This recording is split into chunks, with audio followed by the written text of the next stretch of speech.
আদাব, নমস্তে। ভারতীয় সংসদ তিনটি ঐতিহাসিক আইন প্রতিস্থাপনের মাধ্যমে ফৌজদারি বিচার ব্যবস্থায় একটি যুগান্তকারী পদক্ষেপ গ্রহণ করেছে। ভারতীয় দণ্ডবিধি 1860, ফৌজদারি কার্যবিধির কোড 1973 এবং ভারতীয় প্রমাণ আইন 1872, ভারতীয় ন্যায় সংহিতা 2023, ভারতীয় নাগরিক সুরক্ষা সংহিতা 2023 এবং ভারতীয় সাক্ষ্য অধিনিয়ম 2023 সহ ভারতীয় ন্যায় বিচারের মূল্যবোধের উপর ভিত্তি করে এই নতুন আইনগুলি শাস্তিমূলক থেকে ন্যায় বিচার ভিত্তিক পদ্ধতির দিকে পরিবর্তনের ইঙ্গিত দেয়, যা ভারতীয় ন্যায় পদ্ধতিকে প্রতিফলিত করে। এর প্রধান লক্ষ্য হল এমন একটি ফৌজদারি বিচার ব্যবস্থা তৈরি করা যা কেবল নাগরিকদের অধিকারই রক্ষা করে না, বরং আইনের শাসনকে প্রতিষ্ঠা করে, সকলের জন্য গ্রহণযোগ্য এবং দ্রুত ন্যায় বিচার নিশ্চিত করে। এই সংস্কার ভারতে একটি ন্যায়সঙ্গত, আধুনিক এবং ন্যায়সঙ্গত আইনি কাঠামোর দিকে একটি উল্লেখযোগ্য অগ্রগতির প্রতিনিধিত্ব করে। নতুন আইনে ধর্ষণের জন্য ধারা 375 এবং 376 ও 63 ধারা প্রতিস্থাপিত হয়েছে। 302 ধারার পরিবর্তে গণধর্ষণের জন্য 70 ধারা এবং হত্যার জন্য 101 ধারা থাকবে। ভারতীয় ন্যায় সংহিতায় 21টি নতুন অপরাধ যুক্ত করা হয়েছে, যার মধ্যে একটি হলো মব লিঞ্চিং।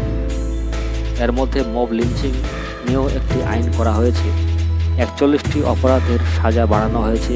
এছাড়াও 82টি অপরাধের শাস্তি বাড়ানো হয়েছে। আসুন জানি ভারতীয় নাগরিক হিসেবে 1 জুলাই থেকে ফৌজদারি আইন লাগু হওয়া 10টি বড় পরিবর্তন সম্পর্কে। নাম্বার 1, বিচার শেষ হওয়ার 45 দিনের মধ্যে ফৌজদারি মামলায় রায় দিতে হবে। প্রথম শুনানির 60 দিনের মধ্যেই অভিযোগের চার্জ গঠন করতে হবে।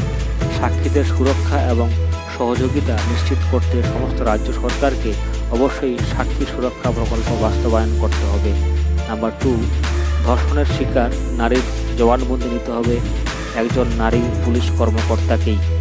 নির্যাতিতার অভিভাবক বা আত্মীয়ের উপস্থিতিতে সেই বয়ান রেকর্ড করাতে হবে। নির্যাতিতার মেডিকেল রিপোর্ট 7 দিনের মধ্যে শেষ করাতে হবে।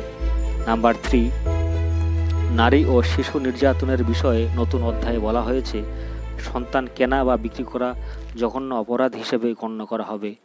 এর কঠোর শাস্তির বিধান রয়েছে নয়া দণ্ডবিধিতে। নাবালিকাকে ধর্ষণে মৃত্যুদণ্ড বা যাবজ্জীবন কারাদণ্ড হতে পারে নয়া আইনে। নাম্বার 4, বিয়ের মিথ্যা প্রতিশ্রুতি দিয়ে বিভ্রান্ত করে নারীদের পরিত্যাগ করা হলে এমন আইনে শাস্তির বিধান রাখা হয়েছে। জরিমানা এবং 10 বছর অবধি কারাদণ্ড হতে পারে।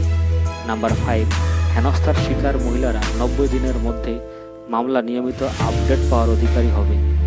নারী এবং শিশু নির্যাতনের শিকার হলে সব হাসপাতালে তাদের বিনামূল্যে প্রাথমিক চিকিৎসা দিতে হবে।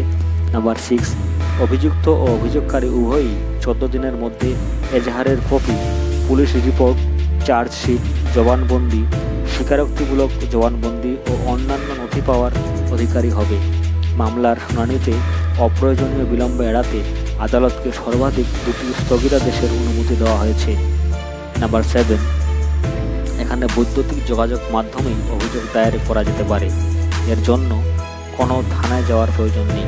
0 FIR প্রবর্তনের ফলে ব্যক্তিরা এখতিয়ার নির্বিশেষে যে কোনো থানায় FIR দায়ের করতে পারেন। নাম্বার 8, নিজের পছন্দের ব্যক্তিকে তার অবস্থা সম্পর্কে অবহিত করার অধিকার থাকবে ধৃত ব্যক্তির কাছে, যাতে ধৃত ব্যক্তি তৎক্ষণাৎ সহায়তা পেতে পারেন। তাই এই ব্যবস্থা পরিবার এবং বন্ধু বান্ধবরা যাতে সহজেই ধৃত ব্যক্তির গ্রেফতারির বিষয়ে তথ্য জানতে পারে, তার জন্য থানা এবং জেলা সদরে ধৃতদের তথ্য প্রদর্শিত থাকবে। নাম্বার 9, এখন গুরুতর অপরাধের ক্ষেত্রে অপরাধের ঘটনাস্থল পরিদর্শন করা বাধ্যতামূলক হয়েছে ফরেনসিক এক্সপার্টদের জন্য। সেখানে কি ফরেনসিক এক্সপার্টদের নিজেদেরই প্রমাণ সংগ্রহ করতে হবে। নাম্বার 10, লিঙ্গ এর সংজ্ঞায় এখন তৃতীয় লিঙ্গকেও অন্তর্ভুক্ত করা হয়েছে। মহিলাদের বিরুদ্ধে কিছু অপরাধের জন্য সম্ভব হলে একজন মহিলা ম্যাজিস্ট্রেট এর দ্বারা নির্যাতিতার জবানবন্দি রেকর্ড করা উচিত বলে উল্লেখ করা হয়েছে নয়া বিধিতে। আর তা যদি সম্ভব না হয় তবে একজন মহিলার উপস্থিতিতে একজন পুরুষ ম্যাজিস্ট্রেটকে সেই জবানবন্দি রেকর্ড করাতে হবে। ধর্ষণ সংক্রান্ত বক্তব্য অডিও ভিডিওর মাধ্যমে রেকর্ড করাতে হবে। এখন কিছু নয়া বিধি নিয়ে ডিটেলস আলোচনা করব।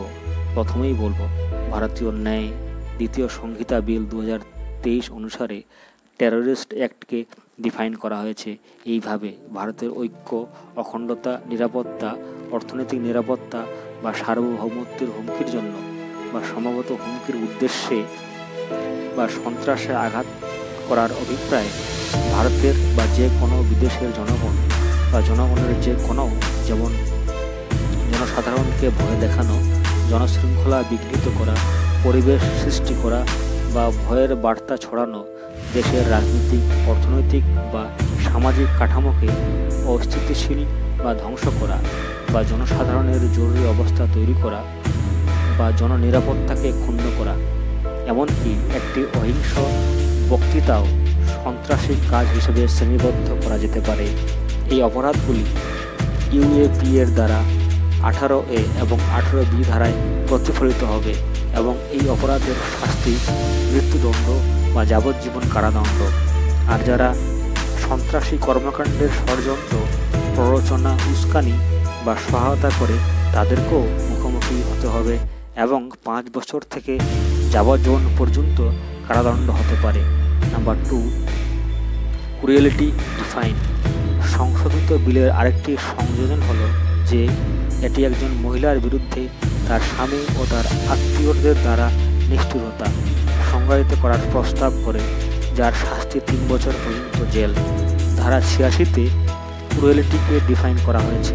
নাম্বার 3, মব লিঞ্চিং এর জন্য শাস্তি বৃদ্ধি, অর্থাৎ জাতি, বর্ণ, লিঙ্গ, জন্মস্থান, ভাষা ও ব্যক্তিগত বিশ্বাস বা অন্য কোনো কারণে একে অপরের সাথে একত্রিত হয়ে কাজ করা 5 বা ততোধিক ব্যক্তি কর্তৃক হত্যাকাণ্ড সংঘটিত হলে 7 বছরের কারাদণ্ড এবং জরিমানাও ধার্য করা হবে। নাম্বার 4, ভারতীয় নাগরিক সুরক্ষা দ্বিতীয় সংহিতা 2023 কমিউনিটি সার্ভিস বা সম্প্রদায় সেবা ডিফাইন করা হয়েছে এইভাবে: মূল বিলটি আত্মহত্যার চেষ্টা, সরকারি কর্মচারীদের বেআইনিভাবে ব্যবসায় জড়িত, 5,000 টাকার কম সম্পত্তি চুরি, পাবলিক নেশা এবং মানহানির মতো ক্ষুদ্র অপরাধের জন্য শাস্তির একটি রূপ হিসেবে সম্প্রদায় পরিষেবা ধারণাটি চালু করা হয়েছে।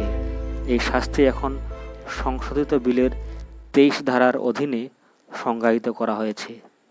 যাই হোক, আজকে এই পর্যন্তই। এই নিউ ক্রিমিনাল ল নিয়ে পরবর্তী ভিডিওতে বিস্তারিত আলোচনা করব। জয় হিন্দ।